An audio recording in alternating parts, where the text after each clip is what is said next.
Hoy en A Pie de Calle vamos a hablar con Juan Luis Martínez. Está aquí en la Librería Popular porque va a presentar su novela Anual 1921. Seguro que conocéis El desastre de Anual, La matanza de los inocentes. Es una historia real y ficticia por su personaje, aunque el personaje es un soldado que va a la batalla de Anual, podría ser ficticio, podría ser cualquier soldado de aquella época. Y Juan Luis está aquí con nosotros. ¿Qué tal? ¿Cómo estás, Juan Luis? Buenas tardes, encantado de charlar con vosotros. Oye, estuviste viviendo mucho tiempo aquí en Albacete y demás. ¿Cómo ha sido el reencuentro con la ciudad? Bueno, estupendo, llevaba como 3 años sin venir por la ciudad debido a la pandemia Sí.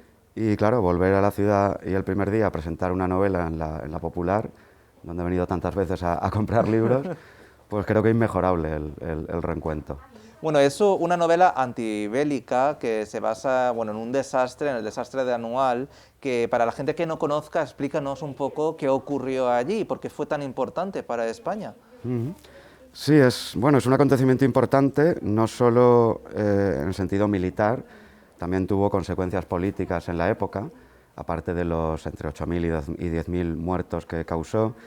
Lo que ocurrió en el desastre de Anual, también llamado hundimiento de la comandancia de Melilla, fue que después de unos combates en un valle llamado Valle de Anual, entre las tropas españolas y las fuerzas rebeldes rifeñas, al mando de Abdelkrim, después de una serie de derrotas del ejército español, el general al mando de las tropas españolas, que era el general Silvestre, ordenó evacuar el campamento, abandonar la base principal, donde había unos 5.000 soldados, y esa evacuación fue precipitada, mal planeada, no se contaba con fuerzas adecuadas y con medios adecuados, y fue en esa evacuación, sobre todo cruzando una serie de desfiladeros, unos pasos de montaña bastante complicados, donde las tropas en retirada fueron tiroteadas por algunos desertores y algunos lugareños, y cundió el pánico entre las tropas. Entonces realmente lo que provocó el llamado desastre fue el pánico ante un ataque no generalizado y la huida posterior a través de las montañas, que pues separó las fuerzas, separó a los mandos, a los oficiales de sus hombres, había mezclados camiones, ambulancias, heridos, mulos con material, con cañones, tropas a pie. Bueno, se creó tal confusión en unos pasos muy estrechos de apenas 2 metros de ancho, en un camino de tierra polvoriento, bajo el sol de julio, que el resultado es lo que se conoce como desastre de Anual. Por cierto que después España fue de mal en peor, ¿no? Porque después de este desastre es cuando vino la dictadura de Primo de Rivera. Sí, el desastre tuvo unas consecuencias políticas muy importantes, porque hizo caer 2, 3 gobiernos, hubo la cuestión de las responsabilidades, de quién había tenido la culpa del desastre, si los jefes militares, el Ministerio de Guerra de la época, los políticos, una mala planificación, la corrupción que había en la comandancia de Melilla.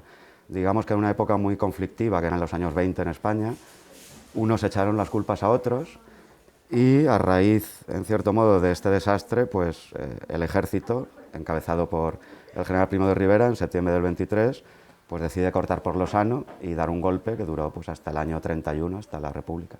¿Por qué decidiste centrar esta novela en el desastre de Anual?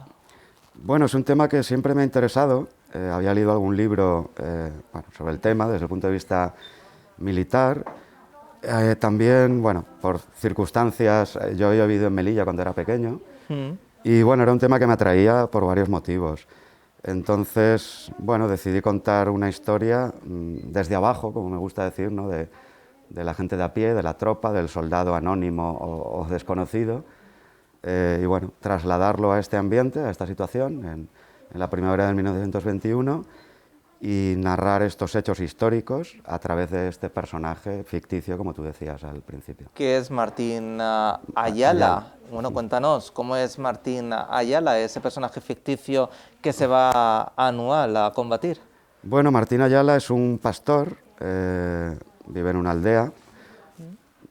No he indicado exactamente el emplazamiento, pero podría ser Albacete, Cuenca, la sí, zona... en La Mancha, o sea, puede ser en cualquier Podría sitio. ser La Mancha. Trabaja la tierra, trabaja como pastor, vive en una familia humilde y como ocurría en aquella época, al cumplir los 20 años es llamado a filas. Después de unos reconocimientos médicos, después de varios procesos, llega a Albacete, a la caja de reclutas o a la provincia, y lo destinan a al ejército de África, a un regimiento de los que estaban en África. Cuento el traslado en barco desde Málaga hasta Melilla, el viaje en barco por primera vez para muchos serranos o para mucha gente del interior. Cuento cómo era Melilla, ¿no?, en aquel año 1921, la instrucción, cómo bueno, se va adaptando a la vida militar y la mala suerte que tuvo ese reemplazo porque poco después de llegar fueron enviados al interior del Rif de Marruecos y son los que se vieron envueltos y los que murieron o fueron hechos prisioneros o heridos en el desastre de Anual. Por cierto, es pastor, su padre también es pastor, el de Martín Ayala. No sé si tienes algún vínculo también con esta profesión, con este desastre de Anual.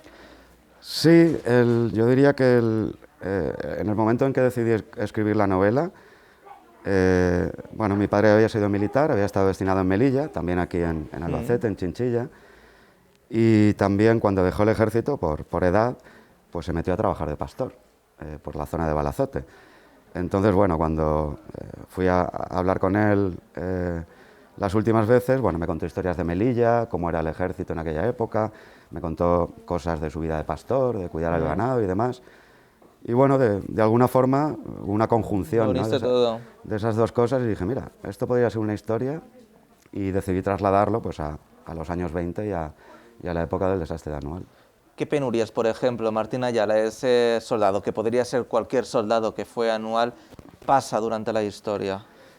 Bueno, el ejército español en aquella época era... No es el de ahora. No es el de ahora. En cuestión, por ejemplo, no sé, material, uniformidad, sí, el material de guerra, fusiles. En lo material, bueno, estaba muy mal dotado en comparación con otros ejércitos europeos, pues francés, británico, incluso italiano. Digamos que el material era bastante defectuoso y era defectuoso en una zona donde había no una guerra, pero un conflicto, una rebelión en el protectorado español de Marruecos.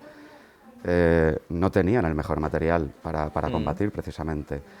Entonces, bueno, la vida diaria del soldado en las guarniciones de Melilla ya era dura, pero en las guarniciones del Rif, que es una zona muy montañosa, semidesértica, árida, en pleno verano, pues eran realmente duras, ¿no? Pues los soldados de tropa llevaban alpargatas en una zona árida montañosa, mientras los oficiales vestían botas e iban a caballo. El gorro que llevaban, por ejemplo, era un gorro que llamaban de panadero, que era un gorro redondo, que no tenía visera ni alas, que te protegieran del sol. Entonces, bajo el sol de julio y agosto, pues no tenían nada que les protegiera. Muchos fusiles estaban descalibrados por exceso de uso, algunos venían de la guerra de Cuba o de Filipinas. Las ametralladoras, la artillería, eran restos de serie de las guerras de Cuba de independencia. La alimentación, la comida, había mucha corrupción en el ejército, bueno, siempre ha habido, ¿no?, pero los comerciantes estaban conchavados con la intendencia para ahorrarse dinero para la alimentación de las tropas, la leña, la paja de los jarrones donde dormían, y al final quien pagaba toda esta corrupción y esta falta de medios era la tropa. Los soldados rasos. Claro, el ejército español era muy clasista en aquella época, ¿no?, era un poco un reflejo de la sociedad. Entonces, bueno, los oficiales pues, vivían en bastantes buenas condiciones, los sargentos más o menos mal vivían, pero la tropa, al final, que eran pues, campesinos, pastores, analfabetos... Que realmente eran como el escudo de todo, al final eran ellos quienes iban realmente a combatir. Sí, esto es interesante lo que dices porque antes de que ocurra el desastre, el soldado no pinta nada. Cuando se ponen feas las cosas, a raíz del desastre y la retirada posterior hacia las posiciones acercándose a Melilla. Son los primeros que están ahí. Fueron la base, los que permitieron mantener cierta defensa y no ser absolutamente masacrados. Entonces la mentalidad de los oficiales y de los jefes cambió, empezaron a valorar al soldado, mal instruido y mal armado y mal equipado, como una fuerza esencial. Oye, el soldado del que estamos hablando, Martín Ayala, aparte de penurias, también pasaría por sus carnes unas cuantas injusticias. Por ejemplo, que me gustaría que destacases una injusticia que pasó el soldado Martín Ayala y que podría haber sido también una injusticia para uno de los soldados que participó realmente en Anual. Bueno, una en concreto. Yo más que en concreto diría que eran las condiciones de vida que tenían. Las condiciones de vida. El día a día del soldado. Alimentación deficiente, el agua era salobre, era agua salada. No había agua potable que se podía trasladar en cisternas. Más que una penalidad, yo creo que el día a día era realmente duro para estas tropas en pleno desierto en el verano africano. Y ya para finalizar, me gustaría saber si después de este anual 1921, La matanza de los inocentes, si ya estás preparando alguna otra historia y si también es basada en algún hecho histórico.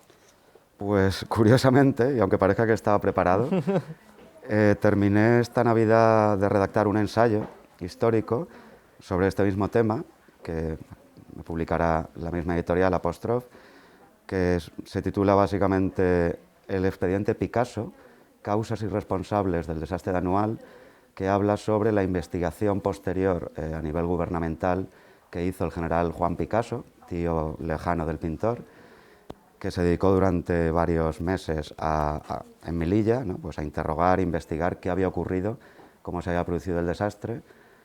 Y bueno, creo que puede ser un ensayo interesante porque explica el antes, el durante y el después de lo que ocurre en la novela. Juan Luis Martínez, muchísimas gracias de verdad por estar aquí en A Pie de Calle y contarnos un poco más sobre Anual 1921, La matanza de los inocentes. Un placer y muchas gracias a vosotros. Bueno, y vosotros si queréis saber qué pasó con ese soldado que se fue, bueno, dejó La Mancha y se fue a Anual, a ese desastre de Anual, a esa batalla, Martín Ayala, tendréis que leer evidentemente el libro de Juan Luis para que podáis saberlo. Así que os invito a todos a que os paséis por aquí, por la Librería Popular y compréis el libro. La verdad es que es una lectura muy recomendada.